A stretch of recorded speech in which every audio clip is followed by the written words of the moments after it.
Assalamualaikum warahmatullahi wabarakatuh. Hai guys, ketemu lagi bersama aku. Gila, sudah lama banget ya aku nggak upload video. Mungkin berapa minggu ya. Karena akhir-akhir ini aku sangat sibuk banget guys. Dan di video kali ini aku nggak mau bahas yang panjang lebar. Kali ini aku akan membahas tentang seorang mahasiswa dropout yang menjadi seorang terkaya di dunia. Siapa lagi kalau bukan Bill Gates. Kalian pasti tidak asing dengan yang namanya Bill Gates. Dan di sini aku mau bacain beberapa fakta dan perjalanan karir dari seorang Bill Gates ini guys. Bill Gates ini terlahir dari seorang anak yang dibilang serba berkecukupan dan dia lahir pada tanggal 28 Oktober tahun 1955. Ayahnya ini seorang pengacara dan ibunya ini bekerja di salah satu perusahaan keuangan itu loh guys. Meskipun Bill ini terlahir dari seorang anak kaya raya, namun dia ini sangat gemar hobi membaca dan di saat dia umur 13 tahun, dia mulai sangat menyukai sebuah komputer karena di sekolahannya ini menyediakan komputer di laboratoriumnya. Saat itu kemampuan Bill ini masih biasa-biasa saja sampai dia ini menciptakan beberapa program yang bisa dibilang sangat luar biasa. Seperti Microsoft, Windows, dan lain-lain. Beberapa contoh program yang dibuat oleh Bill di sekolahannya ini termasuk program sistem yang mendaftar pembayaran sekolah dari para muridnya guys. Di laboratorium ini Bill bertemu dengan senior 2 tahun di atasnya yang bernama Paul, dan Paul ini ternyata juga sama menyukai sebuah komputer. Kemudian pada tahun 1970 mereka berdua membuat program yang bisa memantau kemacetan di Seattle guys, dan mereka ini dibayar sebesar $20.000 Amerika atau mungkin kalau dirupiahkan itu setara dengan 240 juta rupiah. Wah, itu nominal yang cukup fantastik ya buat mereka yang masih sangat dibilang remaja.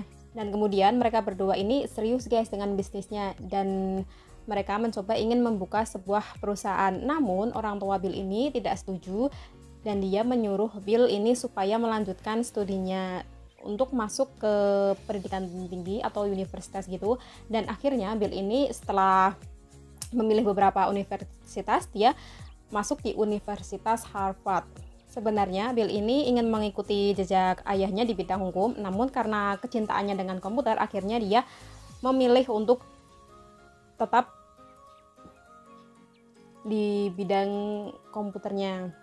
Dan dia juga berkeinginan untuk mengambil mata kuliah matematika terapan. Namun di sini Paul mengatakan kalau di Harvard ini akan banyak mahasiswa yang kemampuannya itu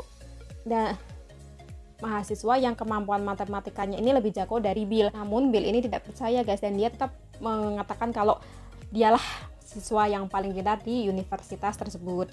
Hingga pada suatu hari Paul ini udah di drop out di universitasnya dan dia ke kosannya Bill dengan membawakan sebuah majalah yang berisi informasi komputer mini yang dikeluarkan oleh perusahaan MITS.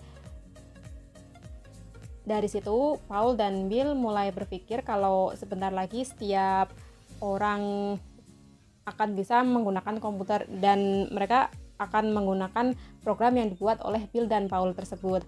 Bermula dari Bill yang menelpon perusahaan MITS dan mengatakan kalau dirinya mempunyai program yang bagus, namun MITS ini menjawab bahwa perusahaannya ini sudah sering mendapatkan telepon yang serupa guys. Namun tidak ada yang berhasil sama sekali dan mereka akan memberikan kontrak kepada Bill dan Paul kalau mereka benar-benar berhasil menciptakan sebuah program. Dan akhirnya mereka benar-benar menciptakan sebuah program. Keduanya ini bekerja keras siang dan malam selama 2 bulan. Bayangkan guys, selama 2 bulan. Terus Paul ini terbang menuju perusahaan MITS ini untuk mempresentasikan programnya. Setelah sukses, akhirnya Paul ini direkrut oleh perusahaan MITS ini guys. Dan Bill ini memutuskan untuk serius di bidang bisnisnya ini.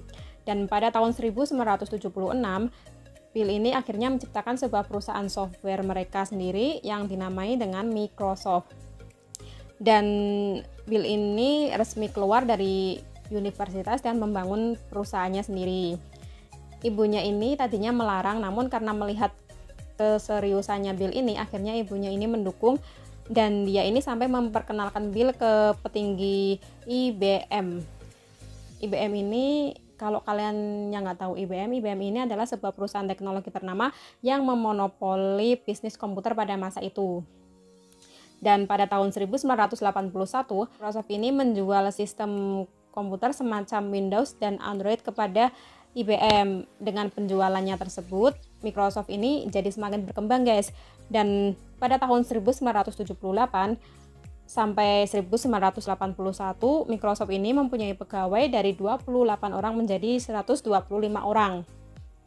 Dengan pendapatan dari 4 juta atau mungkin setara 52,4 miliar rupiah menjadi 16 juta, atau kalau dirupiahkan itu setara 209 miliar. Wow, harga yang sungguh fantastik ya guys.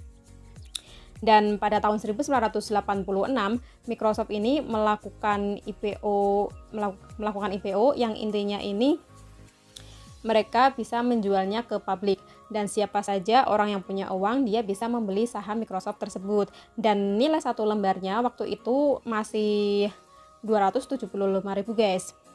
Dan Bill ini mempunyai 45% saham di Microsoft, dan kekayaannya saat itu 243 juta atau setara 3,1 triliun rupiah. Di sini nilai sahamnya ini terus naik hingga pada tahun 1987 sahamnya ini per lembarnya mencapai nilai 1,2 juta per lembar guys.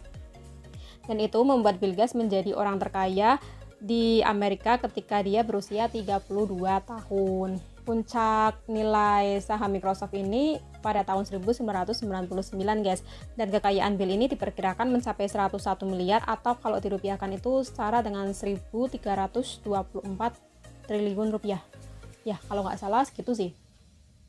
Dan Bill ini merupakan sosok besar yang berani melangkah demi mencapai keinginannya guys. So kalau kalian mau mencapai keinginan kalian harus tetap berusaha dan jangan pantang menyerah. So gimana guys, di sini aku cuma mau ngasih info tentang siapa pendiri Microsoft Windows dan siapa